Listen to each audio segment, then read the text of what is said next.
Call to order Board of Appeals meeting, September 28th. We're here to finish the tax abatement request from Shopping Center, collectively all 6 properties. I just want to get the record. We had a record established previously, and is everyone comfortable that that's the record up until that point? And regardless of how we decide, you guys are comfortable, that's the, you guys can put it together from what we have, if somebody doesn't like it. Yeah, I have no issue with that. No, Okay. no, we're good. And then, we had several submissions, arguments and counter-arguments and proposals, and those all become part of the record, and I would ask, my copies are all marked up, and I think I left one at my office. So, can we make sure that those become part of the record? His response, arguments, anything submitted to us becomes part of the record. Would you agree with that? Absolutely. Okay, and we'll make sure if, whatever happens, after we decide, that's the record. The next thing is, Mr. Salisbury, Sosponte, which is Greek for on his own, I think. I know nunc pro tunc means as it was in the beginning, or as it was before, or something like that. But he asked for the tax records, and I didn't see anybody object to that. I just put a note that I wanted to make sure everyone had them. Did everyone get those? Yeah. Do Yep. you want those part of the record since Mr. Salisbury, I reviewed them online. I will tell you that. I didn't print them off because my copier needed toner and won't print anything. I don't know about your practice, but you get 4,000 emails a day now? It's somewhere around that much, And yeah. all you're doing is print, and you can't use the little printers, and then you go to your copier. Oh, my copy I company. find the answer is to go fishing. Right, I mean, well, anyway, I'm sitting there printing these off, and I'm going, wow, I'll just review them, but can those become part of the record here? Yeah, I have no objection to that. If I can speak for Roger, but he can chime in. We agreed that they'd be submitted, they're part of the record. To the extent they come up tonight, one or both of us, or maybe neither of us, might have issues to raise regarding relevancy or other issues, but we have no issue with them being part of the record. All right, they're part of the record, and to the extent what weight we give them would be up to us. And that's pretty much what I have for a record, and I'm gonna make sure that, that when we're done here, we have a pile with all the exhibits and everything we consider the record going forward. Lori usually does that, but we'll, Larry and you, if we can rely on Larry for anything, I know that he'll want all, and the lawyers will make sure that if there is an appeal, everything is in fact there. Now, going forward, does anyone wish to present any additional evidence on any of the issues that have been raised? We do, Mr. Chair. Then you just identify yourself for the record, because you know how Yes. this works. Yes, my name's Ted Small, I'm the attorney for the appellant in this matter. And, Mr. Chair, we hope to be brief, but we wanted to address some of the issues brought up in the assessor's briefing. If you all may recall, at the last hearing, there was a discussion back and forth about materials relating to the sales comparison approach and the income capitalization approach that the assessor discussed in his prior testimony, and we had asked for that before last hearing. So now that we have it, we'd like an opportunity to respond to that, again, hopefully briefly, if that's okay with you. All right, so I'm going to start with Mr. McIntyre, who you all remember, I'm sure, from the last meeting. Dan, if you could just state your name for the record, so it's clear who's speaking. Dan McIntyre, And your position again? manager of the Union River Associates Realty Holdings LLC. Okay. You reviewed the submissions from the assessor since the last hearing? Correct. Okay. And did you see that he submitted a table of comparable sales and also discussed the Mill Mall and the Shaw's Rennie Plaza in his submissions? Did you Correct. see? Okay. And I'm just sort of summarizing their position. The assessor made the argument that those sales and properties show a higher value for your property and that your vacancy is a result of management decisions and not other market forces. Does that sound correct to you? That's correct. Okay, so I'd like to just ask you about those questions. First of all, let's start with the vacancy at your building. Tell me about the size of the space that's actually vacant at the building. Well, there's several spaces. They range in size from 32,000 square feet, 6,000 square feet, and the rest of them are approximately 2,500 square feet, excluding one at 3,400 square feet. Okay, and at the last hearing, you discussed how there's a concourse at your mall and Correct. spaces behind that. Is the vacant space at your property behind that concourse? They are. Okay. What issues does that raise, the concourse? It's a lot of issues with tenants these days is because they want to be right so that they walk from the parking lot into their store. Because tenants don't want to be paying for a heated or an air-conditioned hallway. You know, that's more expense on them to do that. So, and they don't feel that they get the correct amount of visibility because they don't have any window space, frontage. So it was a hybrid issue when oil was 25, 30 cents a gallon, it was fine. You know, not any longer when oil can reach upwards to $5 a gallon. So they're all aware of that cost, so they're not willing to participate in that cost. Okay. The added cost of the concourse? Correct. Okay.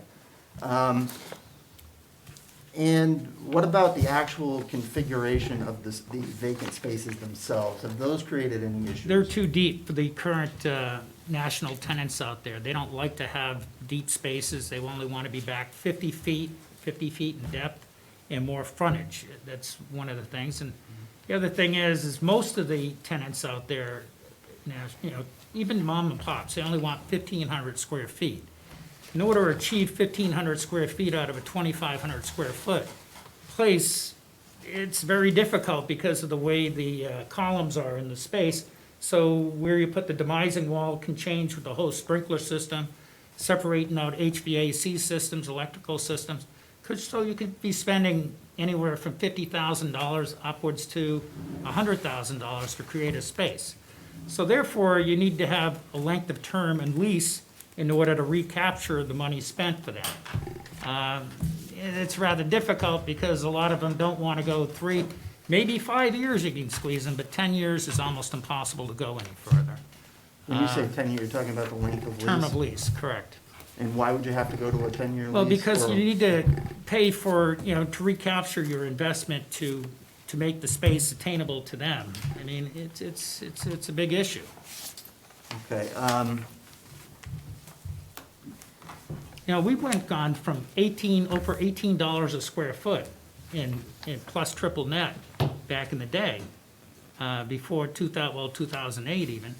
Now we're down to under $10 a square foot. You know, we advertise $11 a square foot, maybe even 12. But in the reality, with the gym, we just let them go for less than $6 a square foot, you know? And we had to make a considerable contribution towards their build-up to the tune of about $45,000. But it was more of achievable space because they needed 5,000 square feet of space. And we were able to achieve it. Willing to talk with people who are actually real and have, you know, put some skin in the game. Not the case with everybody. okay. Now, you mentioned national tenants. You saw that the assessor talked about that quite a bit in his submission. Are you only trying to attract national tenants? Not at all. Explain that. Explain what you're doing, or have been doing. Well, we advertise on LoopNet, you know, that things are available, and we also have brokers, you know, we contracted with a number of brokers, regional brokers. And anybody that's looking for space will usually contact us or contact the brokers. But you have to vet them. You know, they have to be somewhat creditworthy. They have to have experience at doing what they're doing. Unfortunately, most of the people that we get only have a dream, and they always wanted to have a restaurant or a bar or something like that, and don't even know what a business plan is, so you refer them to the Small Business Administration to help them. But that's really about as far as it ever goes. It's a reality thing, you know? The issues you talked about with the concourse and the size of the space, how do those impact your efforts to attract local mom and pop businesses? It's difficult because they don't really understand a triple net where they have to pay the common area expenses. you know, when I gotta heat that, I mean, the cost goes up, and so then they ask, well, what's a triple net? Well, that's another $2 a square foot that you have to pay to be there on top of your rent, so like, they don't get it. I mean, snow plowing and stuff like that, so it's a shared expense. Have you tried to, with potential local tenants, what have your efforts been to try to accommodate them on rent to attract them? Very much so. I mean, they just need to have a viable business plan. But you know. what have you done to try to deal with them on rent issues? As far as I'm not really understanding. In terms of the rate, the rent rate, Yeah, talk to me. I'm willing to talk. And Yeah. everybody knows that people that come up to me, they know, hey, look at John, I mean, at the gym, you know? is He it talked to common me. for you to offer to go below market rent for them? Not common, well, it is sort of now. I mean, I think market rents right now are at around $11 a square foot is what everybody's asking. But what you get is totally different, you know? But you're willing to make it, you know, exceptions to somebody that's actually going to be viable. So you can come down. Hopefully, with having more traffic there, you can attract another tenant to be next to them. That And- was the case that we did with TJ Maxx, letting them in for $5 a square foot. You know, we were hoping to attract that was 2008 when we did that deal. Of course, we had to outlay over 250 grand for that deal. And we were hoping by having them at that end, they would attract more tenants to come in. Never came to fruition. What else, you've mentioned CAM charges and its impact on attracting tenants. What have you done to try to address those issues? We've lowered our cans considerably. In 2008, cans were $3.32 a square foot. In 2017, I was able to get my cans down to $1.49. That's more than a 50% reduction. And on top of that, with that reduction, I've actually been able to make more capital improvements into the property, you know, keeping it cleaner, neater looking. And still, you know, that's very difficult squeezing that kind of numbers out of the stuff. Okay. Now, I just want to walk you through quickly some of the properties that the assessor discussed and ask you if you're familiar with them. One of them was the Hannaford Center on Broadway in Bangor. Are you familiar with that property? Would you say it differs from your property? Completely. How so? Well, it's about less than a quarter mile from Route 95, which is where tenants want to be, is on an interstate. The demographics, I think, in Bangor at that site are probably closer to about 39,000 people in a 1 to 3 mile radius. Versus ours, I mean, 1 to 5, I think we're less than 8,000 people. And we're not on an interstate. What about the Shaws in Waterville? That's another property you Shars mentioned. on Waterville, there again, Route 95, college town, high demographics, better demographics. It's a going thing. They have a college in town. Okay, and the Westgate Shopping Center in Portland? In Portland? Yeah. Well, that's like night and day. Portland is Portland. That's a day trip from Boston. People come up to that area a lot. But your year-round demographics on that, I'm not even quite sure. What, 60,000 people? I'm not sure, but it's a considerable number. And you also have a lot of other shopping centers there. They all kind of feed off of each other.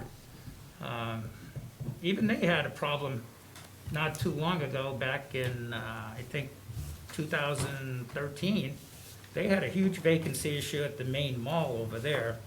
And a lot of the other places, including Westgate, had an issue with vacancies there too. But there again, they're more of a primary market, whereas we're actually a quadrillary market, meaning you're further out, less demographics. So when things start filling up again, they always go to the primaries first because that's money spent in a better locale, more of a chance of more sales. After they fill those other primary, secondary, and tertiary markets, then they start coming to our area and start looking at us, so. And finally, the assessor mentioned the Mill Mall and the Shaw's Rennie Plaza. You familiar with those I'm familiar centers? with them as well. Are you familiar with how they are similar or different from your property? The Shaw's Plaza is more similar than any of the others. You know, but they have a grocery anchor in there. And what, they had a dollar store, and they got a nail salon at the one end, and Rennie's. But Rennie's and Shaw's have been long-term tenants of them. And they only had to worry about a dollar store and a nail salon. it's kind of hard. I have a lot more space available to deal with than that. Fortunate for them, they have Rennies. Then they have the little tiny thing there with the little mom and pops there, which I think that they've finally started doing something where Martha's Diner is down through the end with Wicked Munchies. But those spaces are like 1,500 square foot spaces, excluding the laundromat there. Do they have, either the Mill Mall or the Shaw's Rennies have 30,000 square foot space that's available? No. And the other thing is they don't have a hybrid corridor either, so when you go off of the parking lot, you're going straight into the store, and that's what these tenants want. You found many local mom and pop shops that want a 30,000 square foot space? Not today, How about in the last year? in the past 10 years. Okay. Okay. I think that's all I have from Mr. McIntyre. Any response from the city?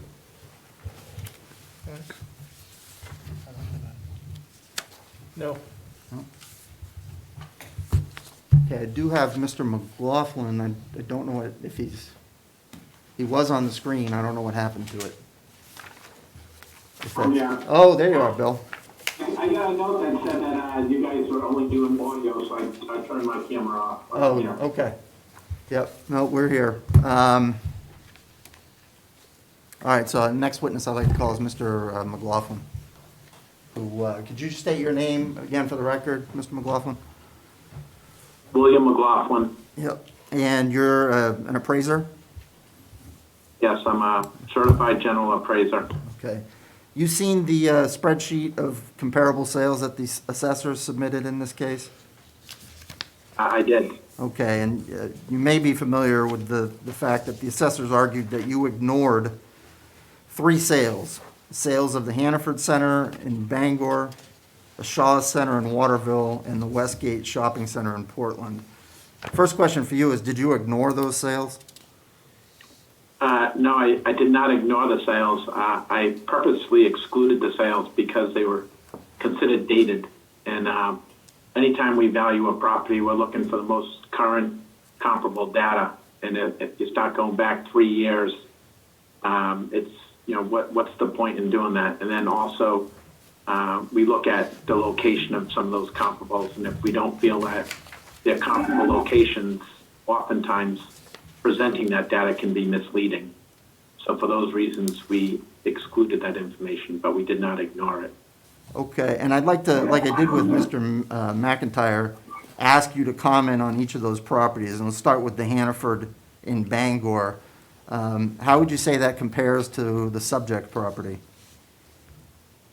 Well, that's located in what would be considered more of a primary market, or given the population trends there and its access to the highway and the fact that it has it's a smaller facility, and so overall it's you would want to adjust it downwards for multiple reasons.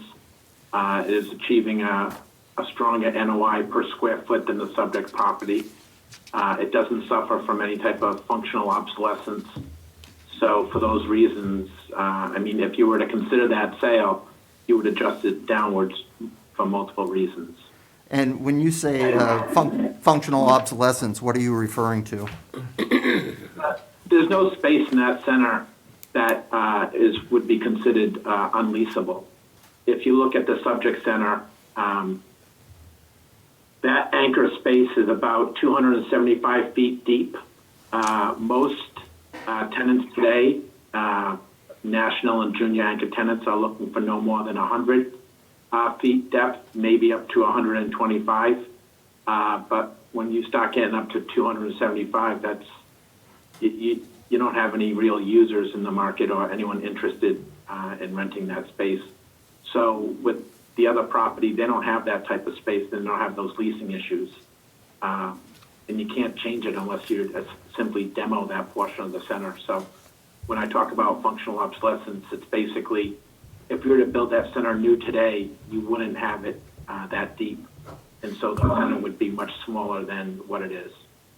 Okay. Same question about the Waterville Shaws. Do you have any comments on that property? Which property? The Shaw's Plaza in Waterville? Again, strong location in terms of highway access. The demographics are different there. You don't have that functional obsolescence. So for those reasons, that property is superior to the subject. And what about the Westgate in Portland? That's a completely different market. It's close to the main mall. That's, the main mall is the central location of all retail in the state of Maine. It's got the biggest retail presence of all areas in Maine. And so what would happen is you get tenants that want to be in that location because collectively, if there's a destination that shoppers are going to go, it's going to be one that has all those retailers. So, whereas I would consider Ellsworth to be a tertiary market, you're not going to have the plethora of tenants that are interested in going to South Portland or Portland like you would in Ellsworth. Ellsworth is just, it's not going to attract that number of tenants or that volume of tenants because the demographics aren't there and there's not enough retail dollars being spent in Ellsworth compared to what you would find, where the Westgate Center is. Okay. And did you have any comment on the Mill Mall or the Shaw's Rennie Plaza here in Ellsworth? Again, that's a smaller center. It's simply, if you just look at the center itself and the depth of the spaces, it's painfully obvious that the subject center is just much too big. It's too deep. And if you look at the subject, the Shaw's, that center is like 125 feet deep, 150 feet deep. We're up to like 280, 275 feet deep. So all that space in the back is it's really not marketable. No one's going to come in and lease that space. So if you have the right configuration and the right size bays for retail tenants, national and junior anchor type tenants, they're going to come and potentially lease space. But when you have that rare space that the subject has, it's just not leasable anymore.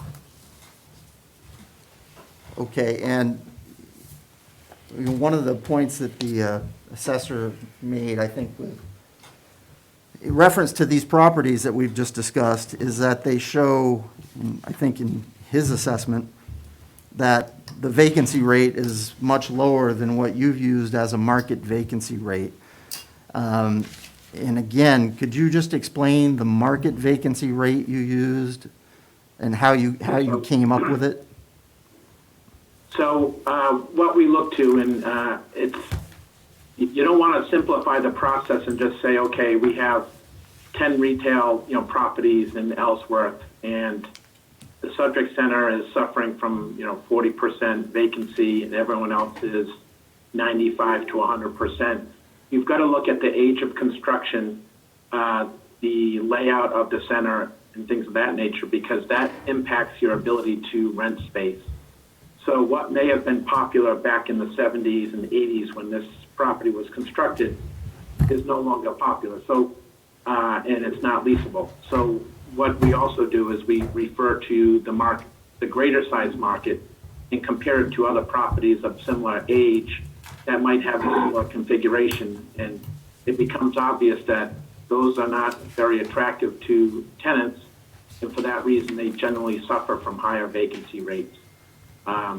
We've looked at it. We've put a study together with some data from Maine and New Hampshire of centers over 125,000 square feet that were built pre-1985, and there's clear evidence that vacancy rates, for some of the centers that are, they're close to 90% leased, but some of them are actually as much as suffer from 55% vacancy. So it's a wide range in vacancy, but if you look at kind of the average or the mean, is somewhere close to 20-25%. And that's just, kind of a blanket study, but it's important to look at the subject center and consider that fact in terms of its leasability in the marketplace. Another way to look at this is we applied an 8.5% capitalization rate to our calculation. So, based on the fact that we had what we considered a normal market vacancy rate, we applied what we considered to be a normal capitalization rate of 8.5%.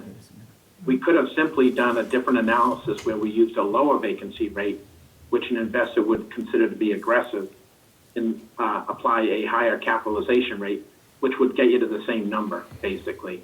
So there's two ways to look at it. And, if we went with, even if we reduced the vacancy rate to, say 20% or 15%, we wouldn't have used the 8.5% cap rate. We probably would have used something in the range of, 10.5 to 11%.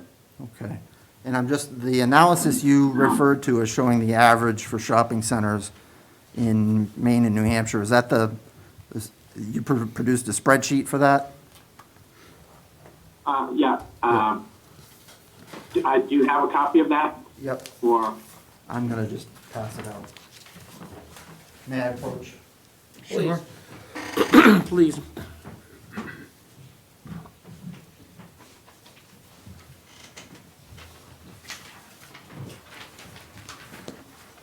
Thank you, sir. Make sure we get, yeah, he's He's the one that keeps everything. supposed, Laura usually does this, and she's out, and usually we'd have the stack of exhibits growing, but we'll make sure you get your stack, Yeah, stack of exhibits. All right, so just again, Mr. McLaughlin, that's a spreadsheet that shows, just tell the board what it shows. so what it's trying to identify is that older retail properties were built differently than newer retail properties. So if you think about some of the new construction that you see, some of the smaller centers, they feature 2,500 square foot spaces. There might be 5 or 6 inline tenants, but you don't see the centers built today the way they were built back in the pre 80s, in the 1970s, 1960s. That's when bigger was better. Multi-story department stores were the new thing. But that's out of vogue right now, and that type of space is not really leasable. So this chart is basically trying to identify that the older centers definitely suffer from higher vacancy rates as compared to newer centers. Because if you just look at new centers, some of the other stuff in Ellsworth where the Walmart is and the Home Depot, if you consider that distorts the vacancy. It makes it look like it's a lot lower than it actually is. But those are newer construction properties. If you look at the older construction properties, which the subject is, it has a higher vacancy rate, and it's in line with what other older centers are and how older centers are generally performing. So if you see in that chart, like on the far right, the second to last column, it shows you what year the property was built.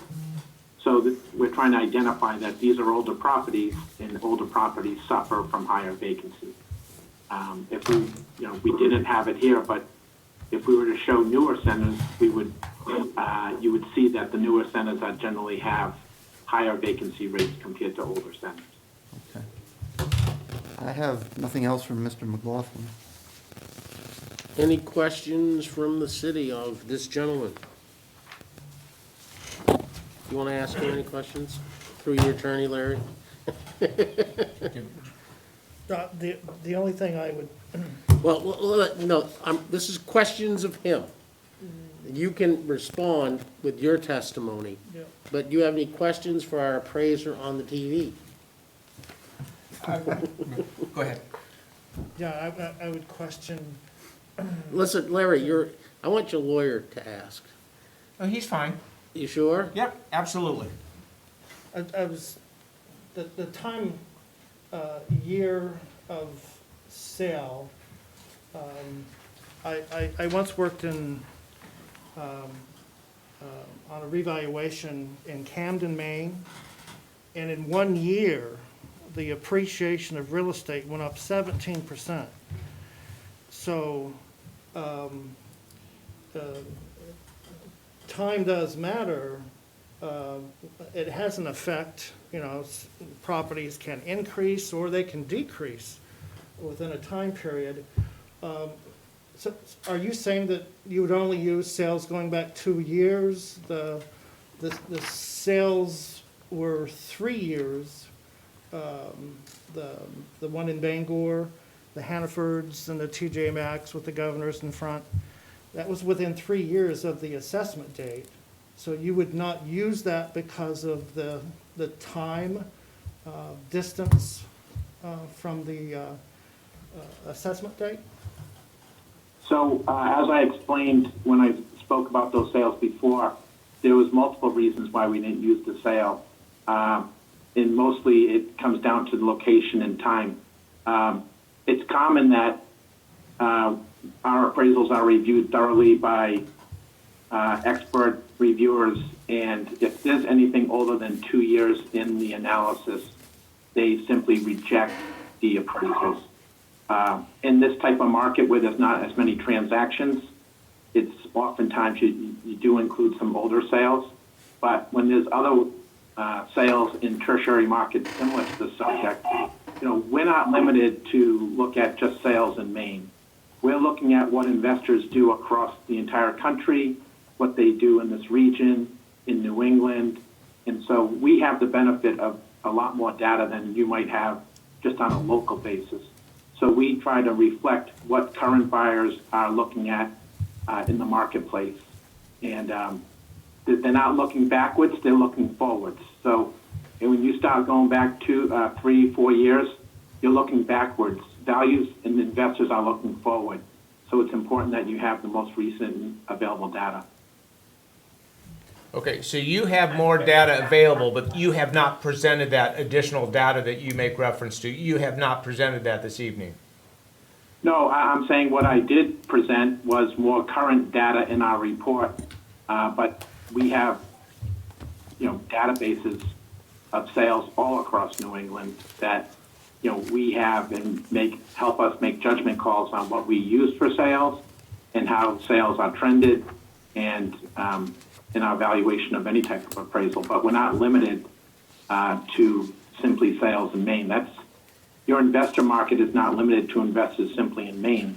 You're going to have investors coming from outside in some of these markets that would look at these properties. So it's important to reflect buyers and investors' action across the board, not just of transactions simply in Maine. For example, if you look at the Bangor mall that sold, that's it's a little bit of a different animal than the subject, so I'm not trying to say it's similar. But that investor is a national investor. They come in, they've bought properties, Namdal's bought properties all over the United States. Similar, high vacancy properties. They don't pay anything more than $30 a square foot, and they come in and they try to reposition a center or they demo portions of a center. But that's the knowledge that we have.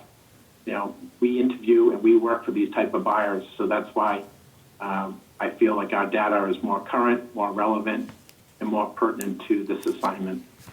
Okay, my point is that this board is required to make a decision based on the information that is presented to it. I'm just trying to understand the scope of the information that has been presented to it. Basically, what I presented in the report is what I felt to be the most relevant sales data. The fact that I did not include sales that the assessor considered relevant, I pointed out several reasons why those weren't relevant sales, and that why we didn't consider them in our analysis for the report. Nothing further. Anything else you would like to offer by way Nothing of- from Mr. McLaughlin. I have one more witness if he's there, and this one will be real short. Okay. Is Mr. Danielson on audio? Yep, I'm here. Can you hear me? Yes. Could you state your name, please? Yep, Kyle Danielson. Kyle? Kyle? K-Y-L-E, correct? K-Y-L-E, yes.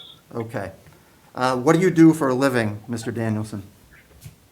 Yes, I'm a vice president at Horvath and Trembling, and I sell investment and retail properties all throughout the country, Okay, including Maine? including Maine. Yep. Okay. You have experience with marketing a shopping center in the Rockland area? Yes, sir. Could you explain that to the board, please? Yes, I believe it was last October, we took a Shaw's grocery anchored shopping center called Harbor Plaza out to market in Rockland, Maine.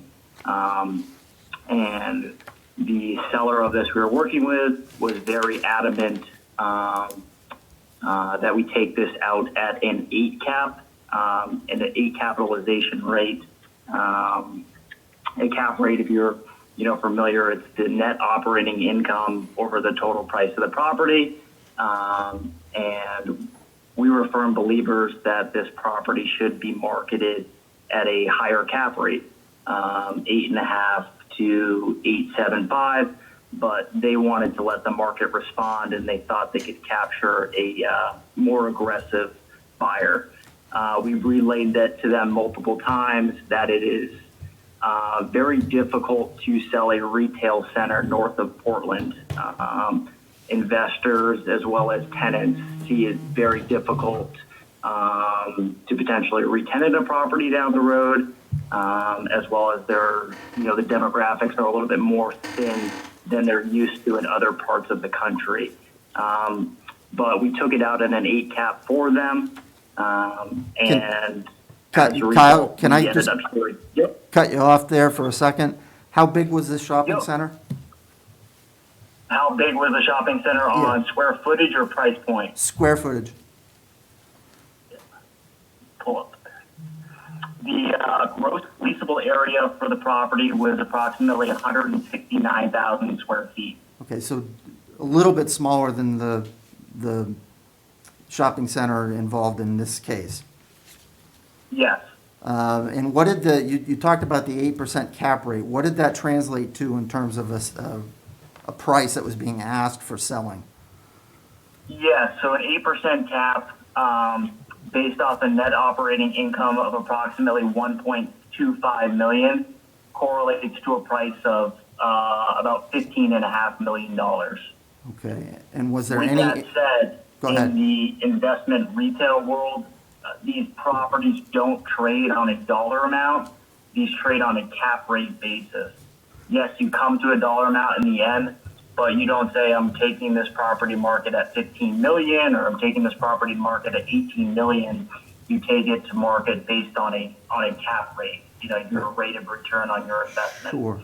So in, more southern Maine, tenants, might be willing to pay a little bit more to go into a more desirable location than in the, secondary or tertiary market. There's more risk involved for them to go into these markets, so they're going to pay a lower rent, resulting in a lower net operating income, as well as, investors going to these markets are taking on more risk, which is going to correlate to a higher cap rate. Did that make sense? Yeah, and so, but just to sort of, I know you operate in a world that's different than ours. At least Yeah. my way of thinking is just the dollar amount. So you had what translates to a $15 million asking price for a shopping center, just a little bit smaller than this one, newer than this one? Yes, this one was built in 1987. Okay. And did you get any interest at that price point? We got zero interest. We heard crickets. Offers came in on a cap rate basis. I believe in the low 9 cap rate, so around 100 basis points off of where the sellers wanted us to take it out to market. And you kind of broke up there. Did you get interest at any price point?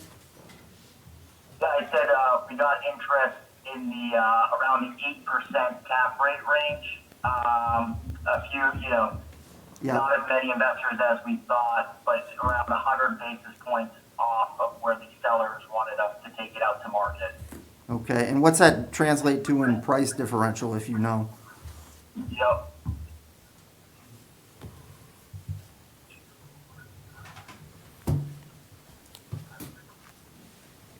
So that's about 13.87 million. So approximately, $2 million off of the asking price. Okay.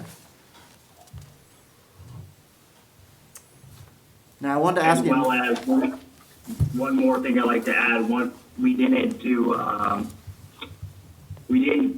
give to the vacant space, you know, we just left it as vacant. We left it as upside. We didn't allocate any, you know, master leases or any juice to that vacancy. We just left it as potential upside to the investor. how does that could the, have, you know, correlated to a higher price. and what is your experience, and I don't know if you heard discussion about the space at the subject property being rather deep and large generally. What has your experience been in terms of prospective purchasers and tenants, if you know, and their interest in space of that size, the size at the subject parcel? Yeah, it's very difficult. You know, investors will view it as, you know, what they can potentially retenant, you know, if these tenants go out for whatever reason, they definitely view it and they take on, you know, higher risks. And yeah, they see it as a very negative aspect because that's not what tenants are looking for these days. They're not looking for these deep spaces. I mean, you can only really have, you know, one bowling alley per shopping center. So investors look at it and say, hey, listen, you know, they have 3,000, you know, 3,000 square foot space. Tenants are typically taking, you know, 1,500. You know, I'll lease it to someone for 1,500, and really giving them additional, you know, bonus space because it's just not usable. They don't need those, you know, very deep centers and long hallways. I have nothing further from Mr. Danielson. City? Any questions, comments, concerns about his testimony? Any questions of him? No? No. The only thing I have left is questions for Mr. Gardner, but if he has testimony he wants to give, it might eliminate some of the questions I have, so. Why don't we do this? If the city's willing, does the city have more evidence they want to present? No, we're set. All right, so, Larry, you're still under oath from last time. Have at him. I think that's All right. the legal term to have, say Okay, have at Mr. him. Gardner, mind you, I'm not an assessor, so if I describe part of the process incorrectly, you'll correct me, right? Okay, that's a yes? Yes. Okay. Your analysis begins with the cost approach, right? It's, the assessor uses the cost approach, income approach, and sales approach. And we have to look at this and determine what is the best approach for assessing purposes, knowing that we have to be consistent with all the properties in town. So the primary focus would be to try to get into a cost approach based on the income and market sales. Okay, so I hate to be characterizing your testimony wrong, but are you sort of saying that you look at all approaches and whichever one is better for a particular property, that's the one you're gonna rely on, or am I mischaracterizing that? Well, all three approaches may have an effect on value, Okay. a different effect. Now, in the cost approach, you determine, you'll look at sort of the value of the parcel with no improvements on it, right? You start that way in the cost approach. Land value. Yep, and then you determine what it would cost to build whatever improvements are on that property to build them new. Mhm. This is in general terms, of course. And then you would adjust that number down for obsolescence, depreciation, things like that, right? And I know I've not caught all the details, but generally that's how it works. Mhm. Okay. Yes, All right. And you'd agree that as an assessor, you have to look at all approaches, right? yes, Okay. And you would agree with me that as an assessor, you'd go through that process for each individual tax parcel? we try to, yes. Try to, are you required to as an assessor? Well, some properties, like residential homes won't fit the income approach, so. I guess, I'm sorry. What I was asking is, if you have a property like the one here that has, in the real world, we may disagree about this, but our position is real world, it works as one parcel. But for tax ID purposes, it's on different parcels, right? Yes, So you as an assessor will go through each of these processes for each individual tax ID lot, right? yes, Okay, so if this, I might have the number of lots wrong, so, but the subject property, if it's on 5 different tax cards, you're gonna go through that process for all 5 tax cards? Yes? we will, look at, there's 2 parcels, 2 land parcels. Yep, So we would look, the Dairy Queen property would be assessed separately from the Main Coast Mall. right. And then you Parcel. assess the building-only parcels separately as buildings. Yes. Right, okay, just making sure I understand it. Now,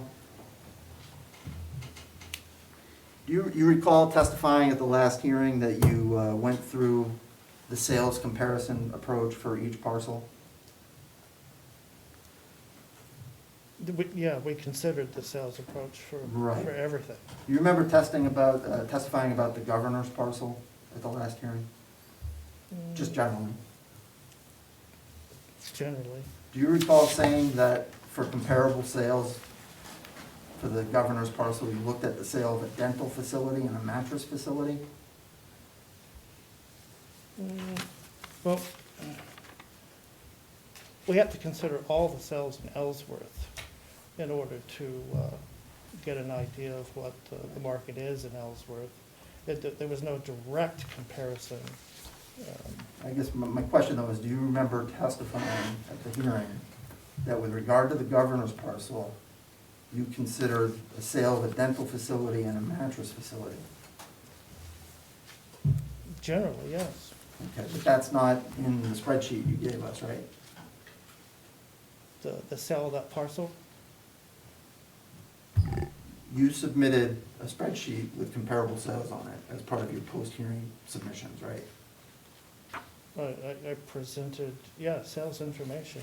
And there was no information on that spreadsheet about a dental facility or a mattress facility? Oh, No. sorry, No? I'm sorry.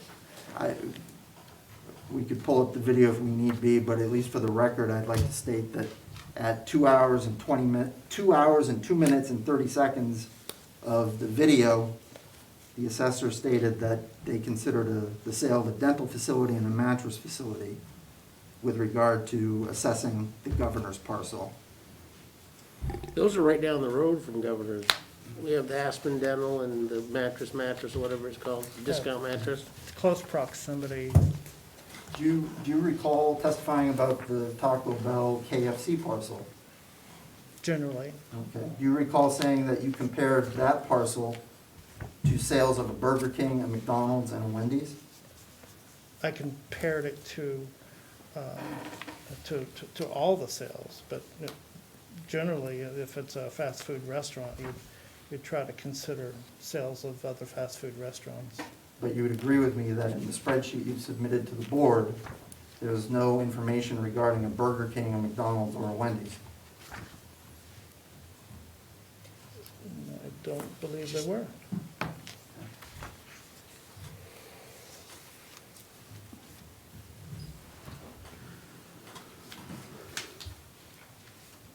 You recall, and I don't expect you to recall the dates, but in roughly April of this year, I submitted a freedom of access request to the city of Ellsworth, correct? Yes, And you acknowledge receipt of that, right? yes. Okay.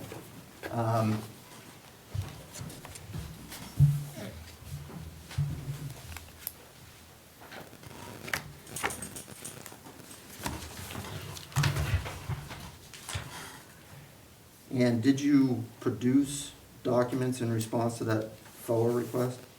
I believe I produced some documents. Okay. And in fact, on June 12th, 2020, I sent you an email asking that you confirm the documents you provided were in response to the FOA request. And if we need to check this, we can check it, but what I had was you produced 2014 vacancy rates. Do you recall that being part of the information you used in assessing this property?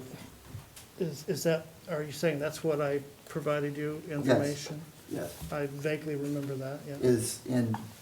Did you in fact use 2014 vacancy rate data in assessing the subject property? I used all the information that I have. Do you recall using 2014 vacancy data? At one time, I'm sure, certainly in 2014, and when we did the abatement appeal the last time, which we settled out of before the Board of Appeals had their meeting. In response to the FOA request, you also produced some data regarding the commercial property price index from 2001 to 2013. Does that sound familiar? Mm-hmm. And you believe you used commercial property price indices from 2001 to 2013? I'm sure I did review that information, yeah.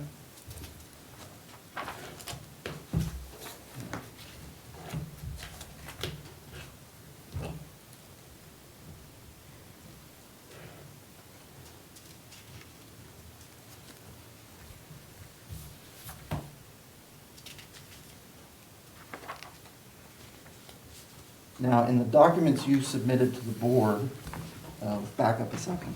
After the last hearing, through your attorney, you submitted more documents to me, is that correct?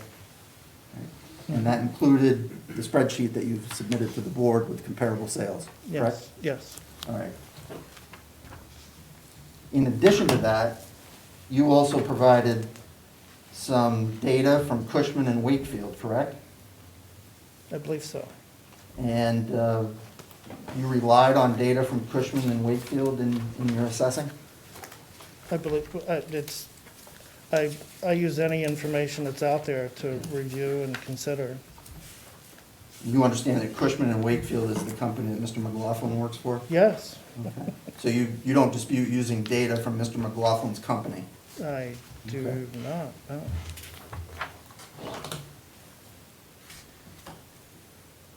Do you classify the subject property as an A- property?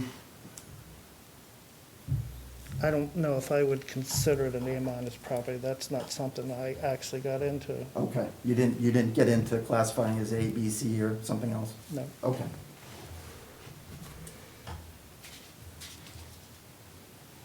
Now, in your sales comparison approach, just general terms again for the board's benefit, if a comparable sale, you look at comparable sales and then you look at various factors for the subject property and the comparable sale, right? And if the comparable sales scores lower on some measure, you adjust the price up to try to come up with a value for the subject property, right? Yes, yes. So, for example, if the comparable sales in a lower performing market, that's gonna kind of depress the comparable sales value, right? Yes, Relative to the subject. yes, So to get your value for the subject, you're gonna increase the value for the comparable, right? yes, Okay. And in your analysis, you automatically adjusted sales prices upward based on the fact that properties have fewer pad sites than the subject property, right? yes, So your opinion is that the mere number of pad sites, regardless of anything else, automatically drives price up, value up? yeah, Even if the comparable sale generates more revenue well, per square foot? what you have to look at is, do you have just one big building with the land around it? Or do you have a pad site extra? Certainly the pad site extra is bringing in extra income versus the property that doesn't have the pad site. So there would be an adjustment to compensate. Well, but I guess my question is, you don't know that that's always the case, right? You could have two properties, one with pad sites without, and one without pad sites. And the one without pad sites might generate more revenue per square foot, right? It could have, yes. So then there'd be no point in, why would you then adjust upward for the fact that the lower performing property has pad sites? That would be an adjustment somewhere else, not, you know. So just the mere existence of a pad site, in your opinion, increases value? It would have to. It's not gonna decrease. Now, the sales comparison approach that you produced to the board is for the entire subject property, right? Yeah, it's for the, well, the sales are based on those properties that did sell. And what I did, I looked at the square footage of the Main Coast Mall structure itself. But my question is, the spreadsheet you produced to the board described rentable space as how much? 186,332 square feet, right? Yes, That's the entirety of the property, is it not? yes. So in your sales comparison approach, you didn't look at separate tax ID parcels, you looked at the property as an entirety. Well, that was because of the way your appraiser has determined that he wanted to appraise it as one big property and not separate Oh, properties. so you're telling me that the spreadsheet that you produced recently is not what you did before you did the assessment, it's what you've done since either the last hearing or otherwise receiving information from Mr. McLaughlin? Mr. McLaughlin. No, no. Well, this information has to relate to what the appraisal is providing. I want to back up a second. You said at the beginning of my question of you, you conceded. Are you asking me if this spreadsheet was made as of April 1st as of the assessment date? No, this sales analysis, this spreadsheet was made for this appeal, specifically for this appeal. Assessors, oftentimes, when there's multi-million-dollar properties especially, they hire an appraiser to do a brand-new appraisal. So, I'm going to go back to my FOA request to the city of Ellsworth, and I'm going to read it, and I'm going to submit this to the board. What I requested in part was any and all documents reflecting analysis performed or reviewed by the assessor to determine the property value as of April 1, 2019.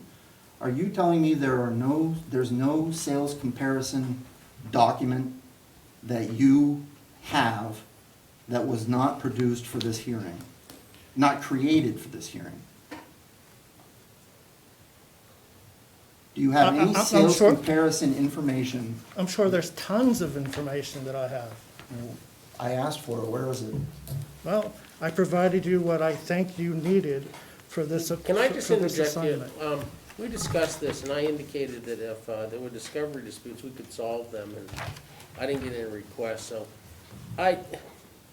we're stuck with the evidence we got, and I'm not gonna get into it. I'm not, yeah, Mr. Chair, I'm not looking for more evidence. I guess at the last hearing, it was represented that sales comparison approaches were used in assessing this property. I noted that I'd asked for that, and I wanted to see it.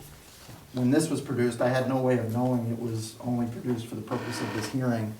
I'm not asking for more information, but what I am saying is, this suggests strongly to me that there was no sales comparison approach conducted when this property was assessed. Is that the case?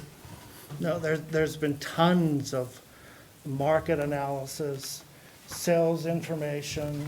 We did the abatement request review back in 2014, when we settled for just a slight adjustment change.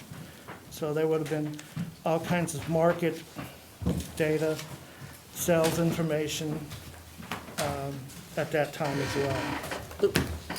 I'll just represent the board, but the packet I have just handed them includes my original FOA request, the assessor's, if I misstate something, you can see it in the documents, the assessor's acknowledgement of that request, my request to him confirming that what he had sent was in fact in response to the FOA request, a packet of information he submitted initially, and the packet of information he submitted since the last hearing. Do you have a copy for council? What's that? Do you have a copy for council?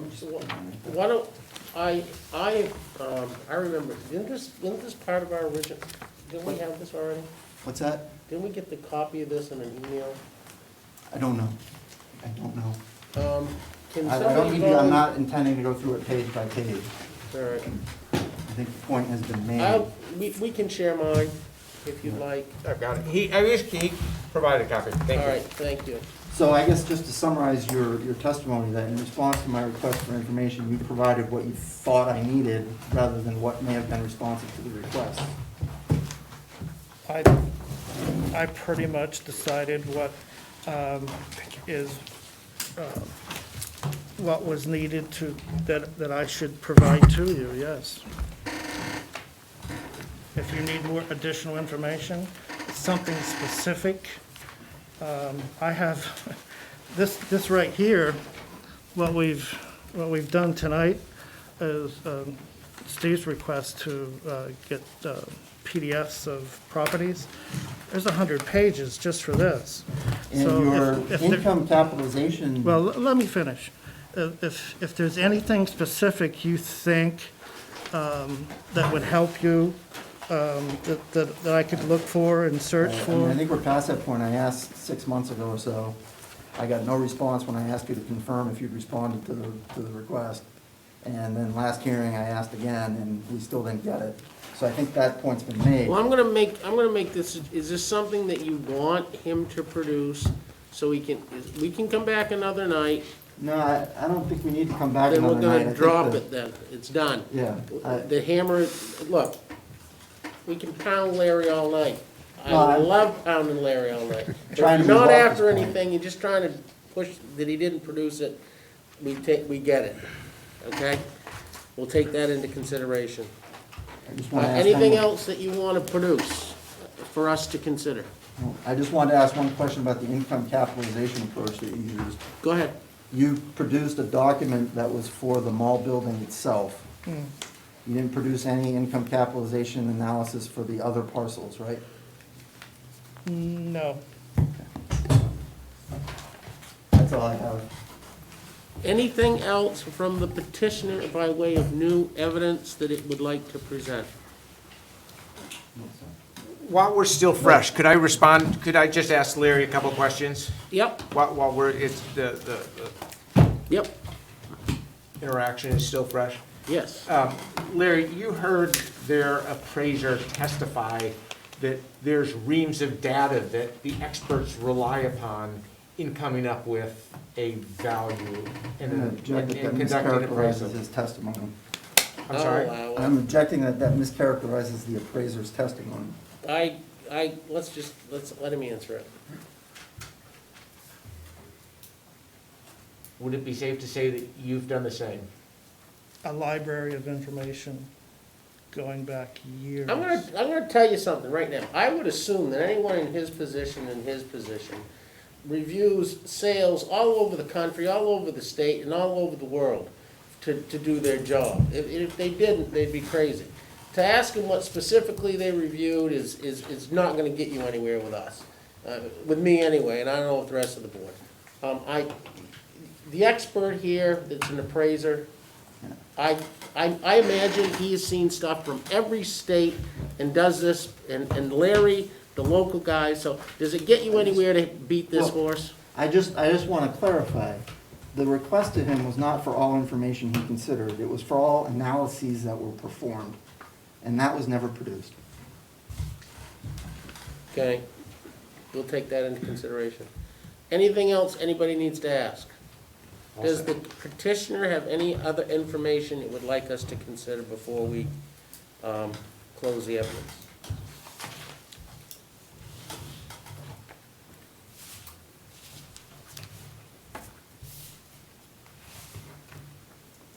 Nothing for me, sorry. Are you done? You were looking at me. Nope, I just wonder, is there anything else you want us to consider? I don't. We're fine, we're, We've got your Good. appraiser's good. testimony, we've got all the documents that are in, we've got what Larry's responses were to your questions. Does the city have anything else they want to offer into evidence? No, Your Honor. So, Your Honor, can you imagine? Honorable. You know, I told I Softly, choked on it, I did choke on it, but I told Softly to be scared because one day I could be governor. you need to get a robe. Who would want their job? Anyway, all right, so the evidence is closed. Right? Are we done? Now, I have some questions, just to, and this is how, we have 6 appeals, separate, they're all separate. And I'm gonna do them in this order. It's 128-7-ON-0, which is the property that the first was on, now the doctor's. The assessed value is $600,000 for the building. What number is, I had 459 that the appellant is asking us to lower that to. Is that correct? I've got to admit, I lost track. Which parcel did you refer to? It's 128-7-ON-0. OON0. And if Mr. McLaughlin's there, he might be able to help speed us through this.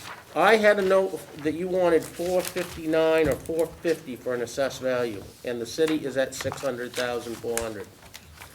Does that match anybody's notes? I think we were at 6. Bill, are you there? I am. What did you have for a value on 128-7-ON-0? The one that was demoed.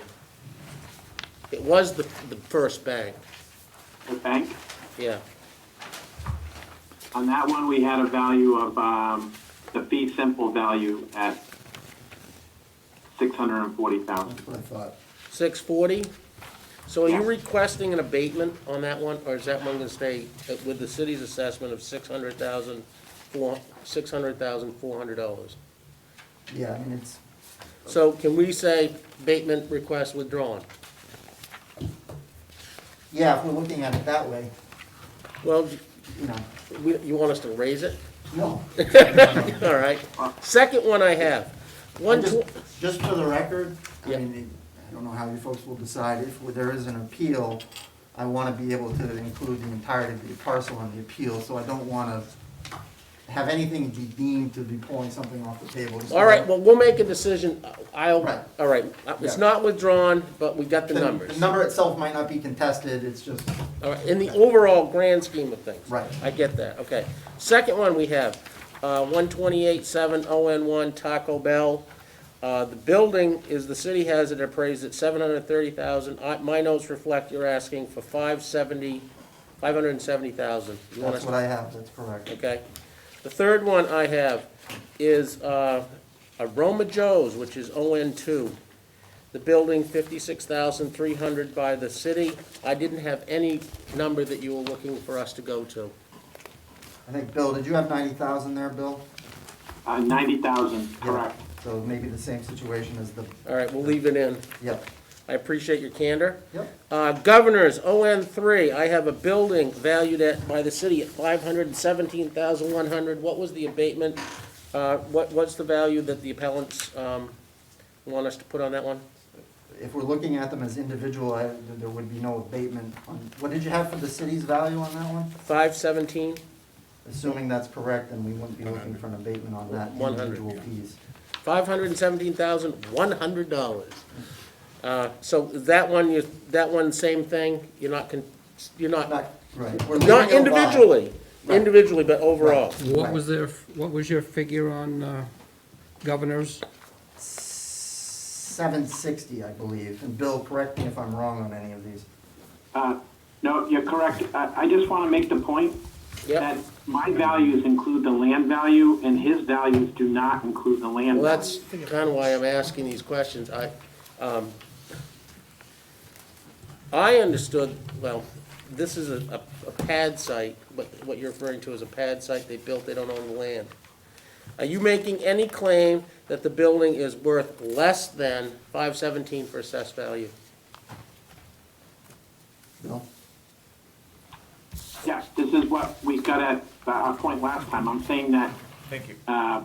if you include the land, then his value would be, potentially higher. But we went through this argument multiple times. He just valued the buildings via the replacement cost, and he didn't look at the land value on those. If you look at the assessed land value, there's no land value for those 5 pad sites. Okay, So while you're saying, he valued the building at, say whatever, 100,000, and you valued it at 150,000, my value includes land and his doesn't. So Okay. we're not comparing apples to apples, but I think we knew this before. Right. all right. I think that the big discrepancy is in the Mall. mall itself, the larger building. Okay, well, that's why I'm kind of doing these countdowns. The next one I have is 128-4, which I call the DQ property. Land value at 697,200, building 667,800, and then the total assessed value 1365000. What is the appellant asking us to assess that one down to? 500, correct, Bill? 500,000? Correct, For everything, land and building, correct. okay? And then finally, the one I think is the heart of this real dispute here, I have for the mall, which includes Hannaford's going through the empty portions up through where we have Olympia into the 2 stores, and then there's empty, and then we have TJ Maxx. And then an empty And then an empty on the end, which used to be the restaurant that went with in Martin's. Martin. Well, actually, it was before It was that. Ames. You're right. It was the restaurant for Ames when I was a kid. All right, so that, we have 3 million for the land. Now, that land includes all the land under Governor's, it includes the parking lot, it includes all the land out back, it includes everything. It doesn't include McDonald's, it doesn't include, it includes the First, where the First used to be, it includes the land under Taco Bell, it includes the land under Aroma Joe's, and it includes land under Governor's. Is And that US accurate? Cellular. And US Cellular? Okay, that's 3 million. Okay, and then the building is what I just described. Less Taco Bell, less. It's Hannaford's going up through, all the way Right. through to what I've just described. That's it. And what value on land is the appellant asking us to accept? Which parcel are you? We're talking the big Talking one. about the big one, but including all the property. Including everything, 7.3. Okay, that would be land and buildings. Right. You want us, do you have 3,000, a breakdown on land and buildings separate, or just? Bill, Bill? We don't, but for purposes of, it's really, you're looking at the whole number, the 7.3, but if you wanted to break down, what we thought the land was worth, I'd say the land was probably worth closer to $2 million, with the rest of the value being attributed to the buildings. Okay. Okay. Does the board have any questions that I've generated, that more fact-finding from us to them?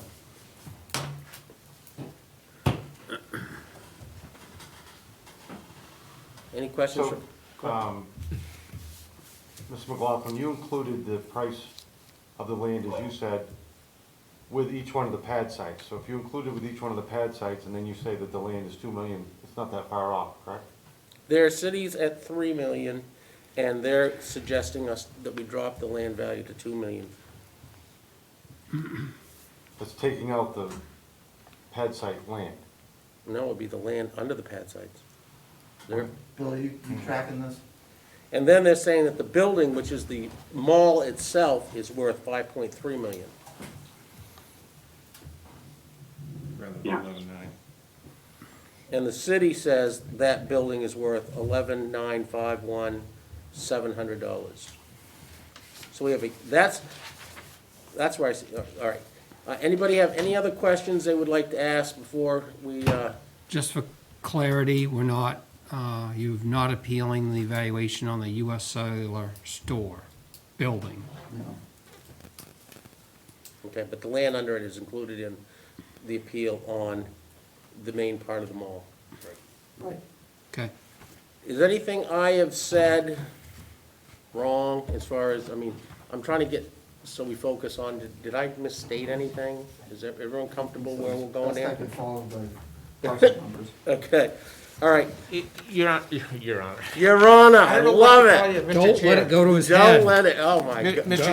Wait. Chair, the only observation I would like to make, and I'll take you back to the very beginning of last month's hearing, when you laid out the ground rules, which were exactly right. One, taxpayer has the burden of proof, but more importantly, well, just as importantly, we don't get, the board shouldn't even get to the question of valuation until it determines whether or not the taxpayer has carried their burden to demonstrate We're aware that of the that. valuation is manifestly wrong, and only after they make that determination is there a look-see into the numbers themselves. And I'm just parroting what you said. We've done this once or twice. Yes, I'm sure you have. I've done a lot of them here, actually. Point of order. Yes. Did you officially appoint Mike to vote tonight where he's an alternate? Mike, I motion that Mike be a full member of the board and be authorized to vote on this appeal. Second. All in favor? All opposed? 5-0. Does that bother anybody? No objection. Okay, I mean, I should have done this, raised this. Who knows who's gonna show up? Thought we did it last meeting. Oh, okay. All right, well, look, I want to make a few general comments, and then we're going to discuss these. Whenever you do a tax abatement, we start out with the proposition that the assessor is correct, and then we let the taxpayer come in here and show us why he is wrong. And it's called manifestly wrong. And there's 4 or 5 methods to evaluating any property, and assessors are familiar with them. I've become more and more familiar with them. Each one generally produces a different result for different reasons, and some are better than others. We've heard from the appellant as to his methods, and we've heard from the city as to their methods. And then it comes down to sort of a gut feeling. Both, you know, whatever you do with these assessments, it's a gut feeling. What is this property worth? And I'm just going to say that this is my thoughts on the first 5. The first was wrecked, but we're assessing it as it stood. And a value of $600,000 on that building does not strike me as manifestly wrong, and doesn't strike me as out of the ballpark of, which is that an abatement would be required. My thoughts on the Taco Bell property. 730, it's a large building. I considered what, you know, the approach the city took and what would it sell for. I don't see that 730, 460 is remotely wrong. And I understand it's just a building, and I am taking into consideration the assessor's point of view that you gotta throw in land, but we didn't in this one, and they didn't, and it's the way this deal is structured, so the only thing to assess is the building. On the third property, Aroma Joe's, I don't think there's any dispute, a building assessed at 56.3. I don't think you could build it for any less, it's a small building, that's insignificant, but that's not, I don't think the city's wrong on that one either. Governor's, 517 for a building that's fairly large, it's a large restaurant. I looked at it, if Governor's went out of there, could they put something in there? Only a restaurant's gonna go back in there. I don't see it as being retail. I waffled on that one, but overall, the 517 struck me as low, and I don't see anything wrong with that one. The DQ property caused me some concerns. I do know it sold for $1.2 million when the car dealership was there, and you testified to that, Could I add to that? if you'd like. We bought that before it was a one-way. okay? And that made a difference, I do have to say that. But you have a lot of land there, and you have a lot of potential there, and I didn't think that the land value of 697,200 was manifestly wrong.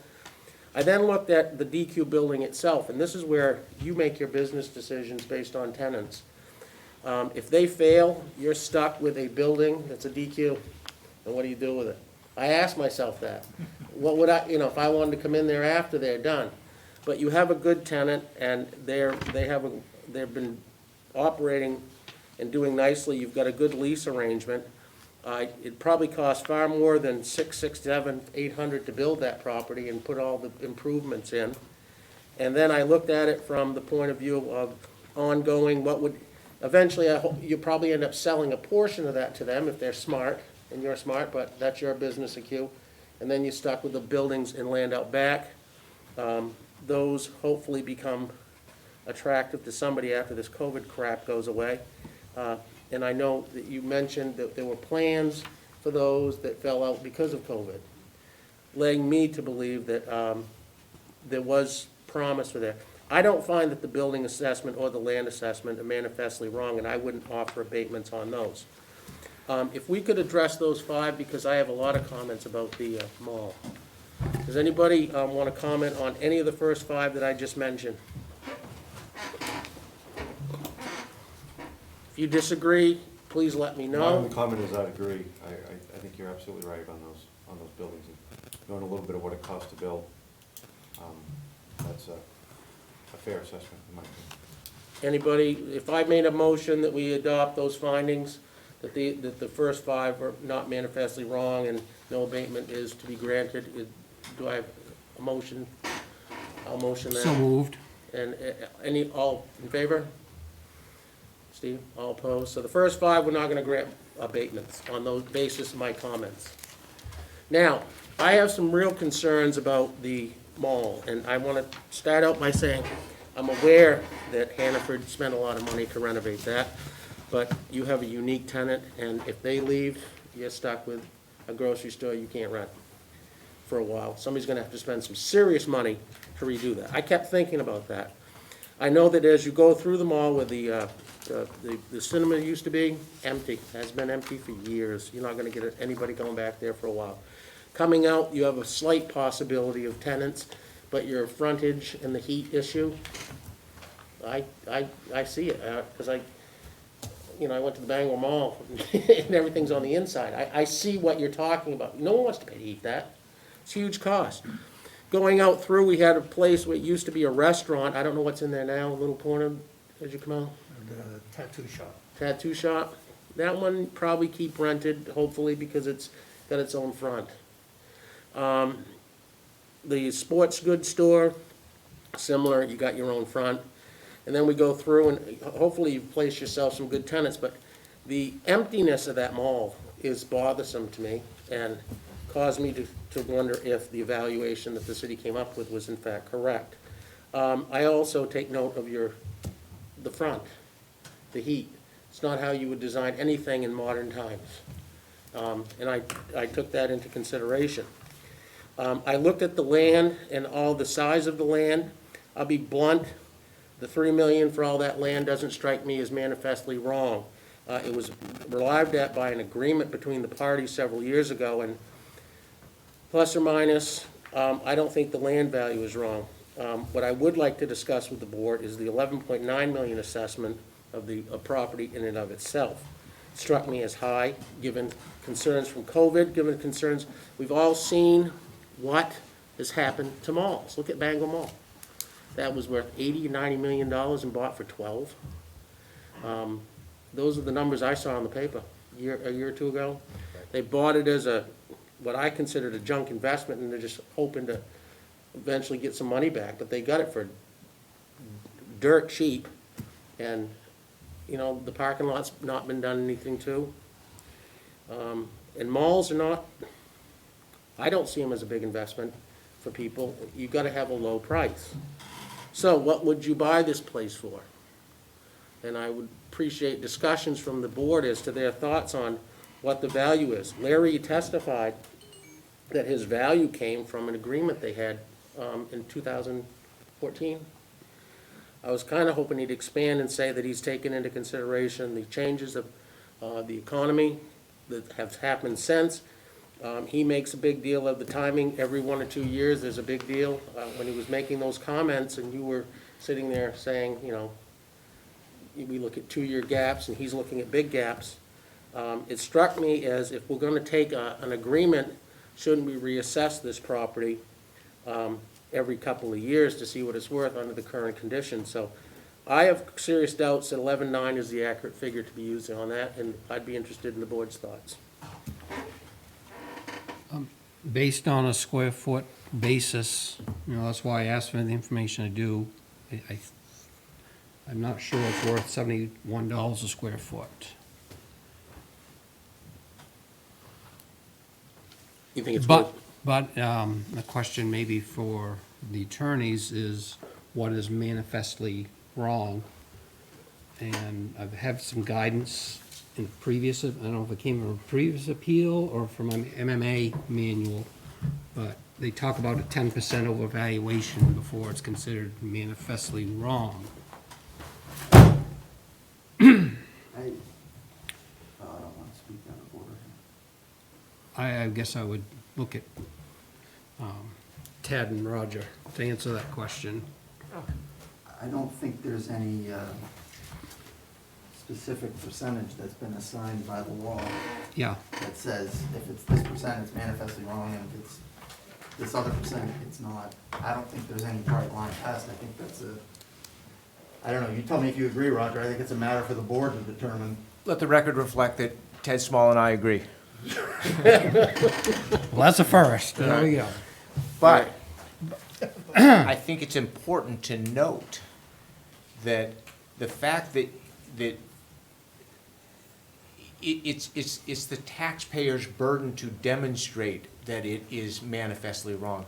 And if the taxpayer hasn't provided you that information sufficient for you to say that is manifestly They have given wrong. us a basis in the record to go What's down that? to, they've given us a basis in the record to go down to 5.3 million if we want to accept their testimony.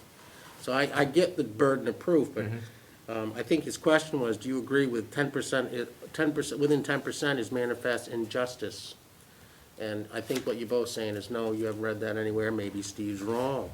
So. It's just something I had It's something printed he had in his head, material. and I don't want, if you don't agree with that, My understanding, that's for the board to determine what is or what is not manifestly wrong. Would you agree with that, Roger? Yeah, though I would ask you, and this is, would you agree? all right, we're gonna go forward, listen. I think, All right, I listen, I'm agree gonna that go that's forward. the jobs. If I could of ask the Bruce board. his thoughts on the value of the building itself. Do you think that the 11.95 million is correct? I think it's a hard time to really make an assessment on that. We're looking at the COVID situation. Hopefully, that's a short-term thing, so I'm not sure. Keep in mind that this is an evaluation for 219, this is pre-COVID. You have to evaluate this as it sat in 2019. April 1, 2019. So COVID doesn't come in, but even though I mentioned it, the attractiveness of a mall to people nowadays has to take that into consideration. So would you like to weigh in on how you feel about the 11.95 million valuation on that mall? Where it might seem foolish, I thought about it a lot, and then I looked up the definition of value, and there's like 5 definitions, both as a noun and as a verb. Bottom line is, value is what you can get for it, what it's worth. I could almost guess that if I offered you $11.9 million for those buildings, you'd take it really fast. So I feel that the age of the building, the structure, the way it is, the way it was built, originally intended to be probably of more value, that nowadays, with the way it was constructed and what's there and the age of the building, that the value would be much less. Steve, do you agree that the 11.95 million is the number we should be using, or do you have thoughts that we should lower that? And if you want to, please comment on the $3 million value of the land, which is the whole parcel out there, which I've offered my opinion, I think that's fair. What does the taxpayer say that the building is worth? He says 5.3 million. In the end, our assessor, we asked him, he put a value of $7.3 million on the land and the building. He broke that out into 2 million for the land and 5.3 million for the building. I believe that's correct. And if we're not, he's listening. Yeah. But that's the numbers and what I had. That's why I asked at the end, what are you asking us to do? I hear you.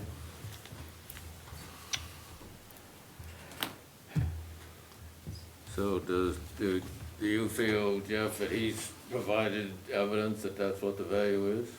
Well, there's evidence in the record to take either assessment. I don't like the 5.3 million and the 2 million. I think that's low. I mean, when we were talking about the Rockland, the guy talking about Rockland, and he was talking cap rates, and I sort of got that.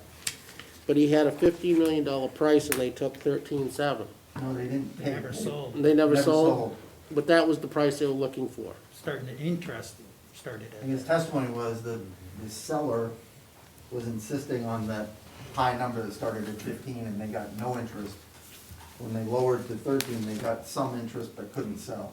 Okay, I stand corrected.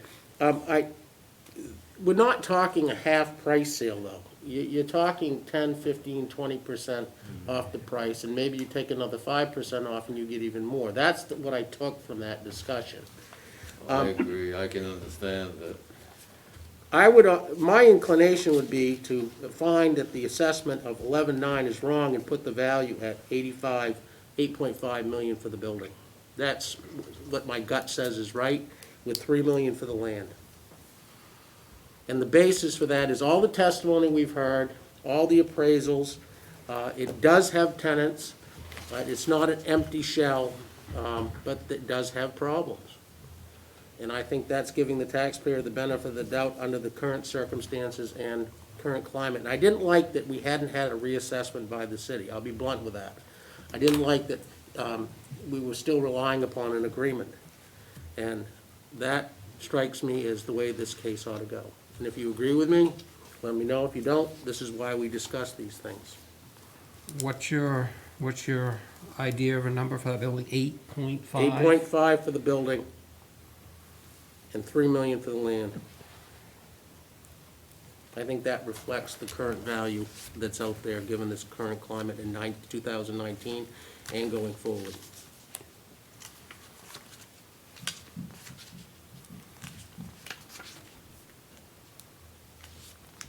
There be any benefit to ask the two parties to go out in the hall and fight it out? Do you want to take 5 minutes? Could I take a 5-minute break and go outside for a minute? Do you need to use the facilities? No, I need to go outside for a minute. Okay.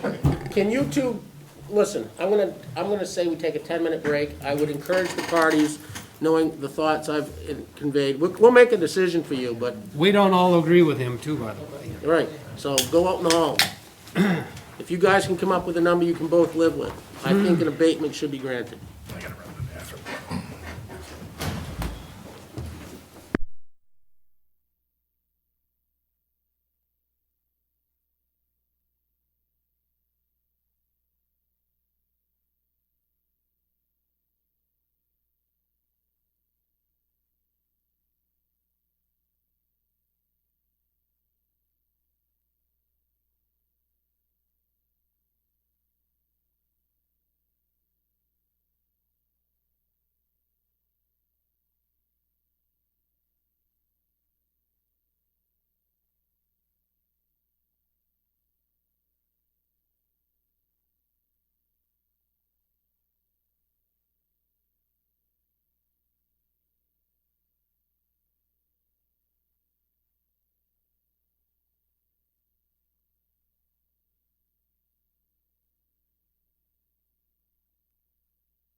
You're not very good at numbers.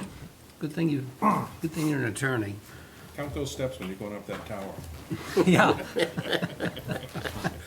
All right, I assume we're back on. You gentlemen have had an opportunity to discuss what you're gonna discuss, and there's no more discussions to be discussed, right? All right, I'm gonna make a motion that we find that the value on the building, for 128.7, which is the mall, is, the appellant has carried his burden of showing that the assessment is manifestly wrong. And, I'm gonna motion, do we have a second? That is manifestly wrong? Yep. that we- Yes, second. All in favor? All right, so hurdle one is burden. So now we have to come up with a value on what the building, I'm gonna do a second motion. On the land of 3 million, I'm making a motion that that value is within it's manifestly just. It should not be changed. Do I have a second? Second. All in favor of that motion? All That opposed? does that include the land? It includes all the land under the mall, under the television, the phone, what is it? US Cellular. US Cellular, land under under Dairy the Queen? bank, under the, no, not DQ, Okay, under Governors, under Papa Joe's. yeah. It does not include KFC. DQ. And it does include Taco Bell and KFC. US Cellular? And Yeah, all US of it. Cellular. All that land out there, 3 million. I think that's just, 3 million. Do I have a second on that motion? I already seconded. And we have all in favor? One? All right, so we're agreeing that the land is valued appropriately. So now we have to have discussions on what we evaluate the building at. The city has it at 11,951,700. What are your thoughts, Mr. Shea? So, I guess I'd ask the taxpayer what they feel, just a rough estimate of what you could net for rent per square foot on that area. Hey, Bill, are you still with us? He'll have that at his fingertips. Bill? I am still with us. What is- Okay, Can you repeat the question?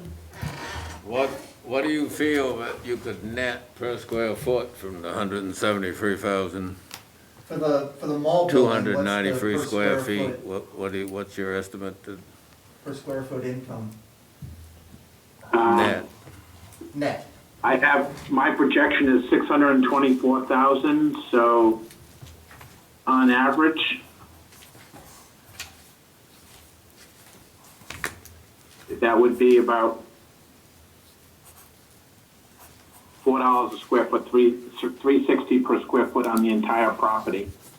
That, we think that's what the net would be on the property.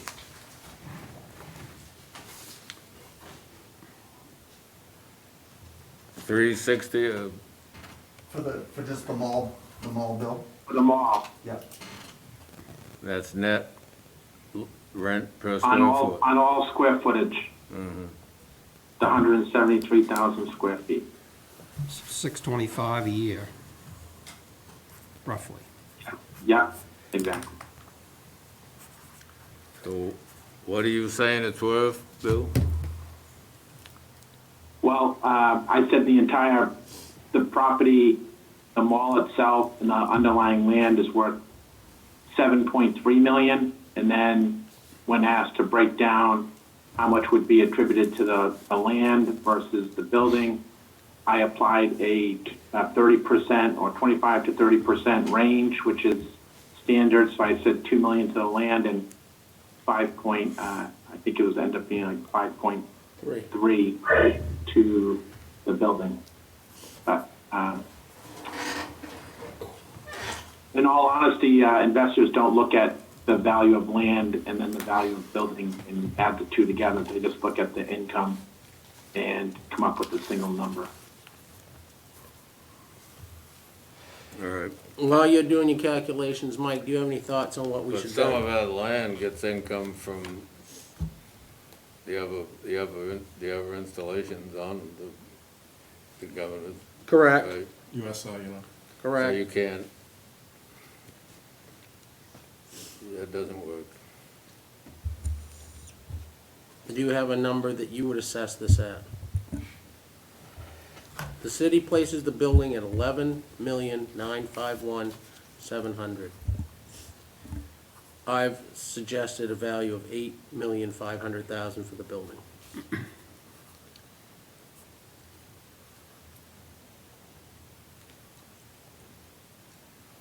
Which works out to $49 a square foot.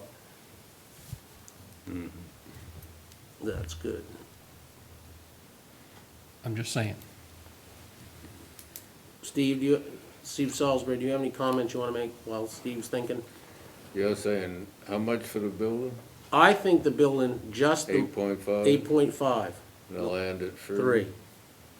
So we give them abatement of 2.5, 3, almost 3 million. 12, 11, 10, 9, 3.5.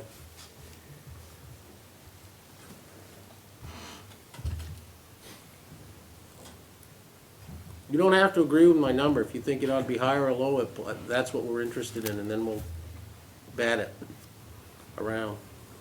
And, Mike, same with you. I'd be interested in what your thoughts on are. You've run the numbers and you're familiar with this process, and Steve's definitely familiar with this process as a landowner and rental guru.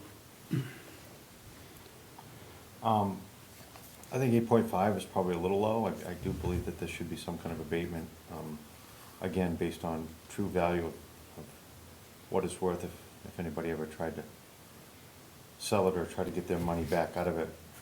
I would probably say the land is around 9.5, bringing the land and, The land. I'm sorry, the building, I'm sorry, of 9.5, and the land and the buildings together being 12.5. Okay, Is that a motion? That was the same figure I came up, about 9.5. are you comfortable with that number, Steve? More, but it's a little lower than I come up with, but I'm comfortable. You comfortable? I like 9.5 million for the building because it puts it at about $55 a square foot, which is comparable with their peers in Ellsworth. What they're getting assessed per square foot for that large amount of space. The LL Beans in the Shaw's Plaza. So the basis of our decision will be the square footage of 55, which would reduce the building price to 9.5 and the land at 3 million. That would be the basis of our decision. Are you I'm gonna make a motion that we find, that we value the building at 9.5 and the land at 3 million based on the analysis Steve Salisbury just suggested. Second. All in favor? It passes. So, you have an abatement of whatever it came out to. The building is now gonna be valued at 9.5 million, the land at 3 million. We will have to put this to writing, and I'll tell you what my decision on the first 5 is gonna be, is it's gonna be quick, and then I'm gonna put in an analysis on the 5th one. If you have, I will give you, we have to do it in 10 days, right? Unless you guys to agree more time. Off the top of my head, I can't tell you what. Do you have, I think that's true, but I'll tell you the way I always run this is I say the board meeting is continued. all right, I'm gonna do that, all right, and here's what I wanna do. I'd like suggestions on how we word this from both of you. I don't know, look, here's the reality. City may not like its decision and may appeal, and they need to know the basis of the decision. You have got an abatement, you may not like that and want to go further and seek an additional abatement. I want to know what you think, and then I'll say we circulate this to the parties. If you could send it to the city first, each other, and then they'll send it to us. Well, maybe we can simplify this, and Ted, please correct me if I'm wrong. Either appeal is gonna be de novo to the state board. Yes. So your rationale, at this point, I think what's important is a number from this board. The rationale, I won't say it doesn't matter, but it doesn't matter because the next review is de novo. Why don't I write something up, circulate it, and it's gonna be simple, but it is gonna have the numbers 9.5 for the land, for the buildings, 3 million for the land, and the other one's denied. And then you guys can go wherever you want with it. Do we have to reconvene? No, I'm just gonna submit it, and you guys can come in. I think me as the chairman of the board, I can sign it. If I'm told differently, I think I signed it as secretary. either one. Just to get beyond that, yeah. All right, I'll draft this up and get it out, and I'll have the city forward it all to you. Thank you all, we're adjourned. All in favor, all opposed, done.